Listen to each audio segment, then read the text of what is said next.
હવે આપણી પોરબંદરની વાત કરીએ. અમે 98 થી બે સામે લડીએ. 95માં તો અર્જુનભાઈ મને મદદ કરી, હું ધારાસભ્ય થયો.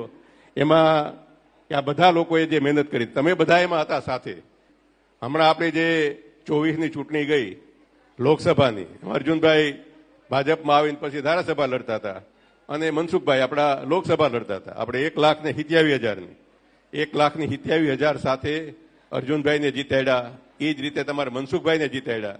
મનસુખભાઈ આજે કેન્દ્રમાં મિનિસ્ટર, રાજ્યમાં અર્જુનભાઈ મિનિસ્ટર.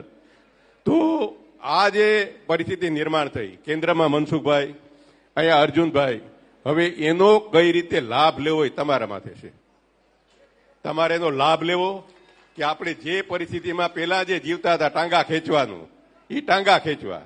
જો ટાંગા ખેંચવા હોય તો સમય કોઈનો રાહ નહીં જોવે, સમય વયો જાય. જો આપણે ટાંગા ખેંચવાનું બંધ કરશું અને પછી જો આપણે બધા કામે લાગશું તો કામે લાગશું ને તો પોરબંદર વિસ્તાર આજે પણ તમારે ઘણી બધી બાબતોમાં શ્રેષ્ઠ છે, તમને ખબર નહીં હોય.